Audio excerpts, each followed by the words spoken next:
Okay, now in the last video we showed that for a given function, say if we have y equals fx, we showed that dy over dx is given by the limit as h tends to 0 of the function at x plus h minus fx divided by h.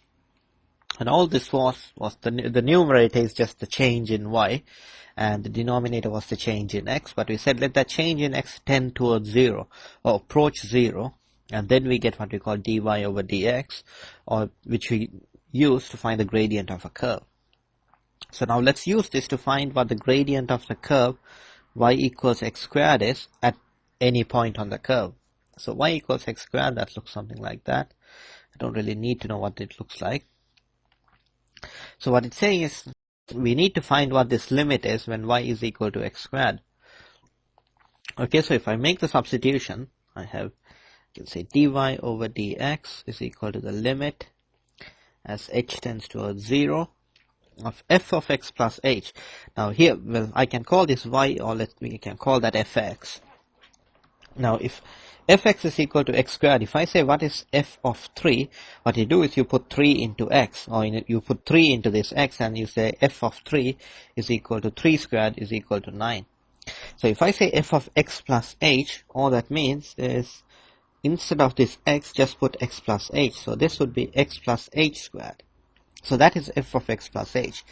Then minus f of x. F of x is just x squared divided by h. Okay, now if I expand the numerator, I'll leave this limit part out, just makes it easier to write. So if I expand this bracket, I get x squared plus, I get x squared plus 2 times hx plus h squared, that is just expanding the bracket. I got minus x squared divided by h. I have plus x squared minus x squared, they cancel each other out. Now h is common to these two terms, so I can cancel off one h from there, I can cancel off that h and this one. So what I have now is the limit at h approaches 0 of 2x plus h, and this is dy over dx. Now this 2x term has no h term in it, so as h approaches 0, 2x is going to remain 2x, but the h term approaches 0, so that term just cancels out. So that term approaches 0 as well. So dy over dx for y equals x squared is equal to 2x. Okay, let's now try the same for the function y equals x cubed and see what we can get for dy over dx. So we said that dy over dx is equal to let me just write the equation down as well. So that's the limit of, as h tends to 0, of the function at x plus h minus f of x divided by h. Okay, now if fx is equal to x cubed, then the limit becomes, instead of f of x plus h, I get x plus h cubed, I get minus x cubed divided by h, and this would be equal to, expanding x plus h cubed, I get x cubed plus 3x squared h, and I'm doing this using binomial expansion. If you're not sure of what the expansion is, you can write it as x plus h times x plus h times x plus h, and then try expanding that. So you get 3x squared h plus 3xh squared plus h cubed. That's x plus h cubed. Then I got a minus x cubed divided by h, and I want to take the limit of this as h approaches 0. Okay, I have a plus x cubed and minus x cubed. Those two terms would cancel out.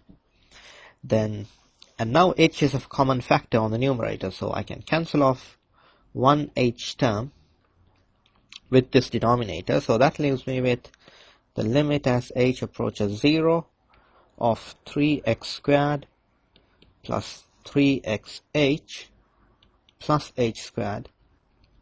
Now the 3x squared term, there are no h terms on the 3x squared term, so dy over dx will be equal to 3x squared, because as h approaches 0, this h approaches 0 as well. So 3 times x times 0, that approaches 0, this approaches 0. So dy over dx when y equals x cubed is equal to 3x squared.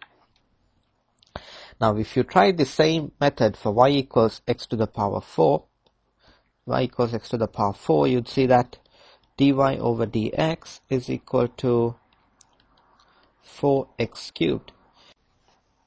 And similarly, if y was equal to x to the power 5, you'd see that dy over dx is equal to 5x to the power 4. And now I think you can spot a pattern here. For y equals x cubed, I got 3x squared.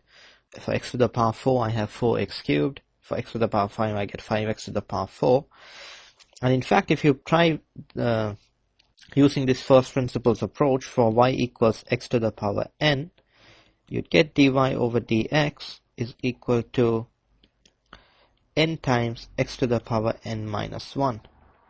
And this in fact is what we will use when we want to differentiate polynomials. So for instance, if I have y equals, let's say, x to the power 10, then I could say that dy over dx is equal to, in this case, n is equal to 10, where n is some constant. I get 10 times x to the power 10 minus 1. So dy over dx will be equal to 10x to the power 9. And when we have polynomials, this is the formula that we will use to differentiate. And you would use this approach where we use these first principles only if you're asked to show that the derivative of a particular function is equal to something using first principles. If you're just told to find dy over dx for like x to the power 4 or x to the power 5, we use the fact that the derivative of x to the power n equals nx to the power n minus 1 without any proof.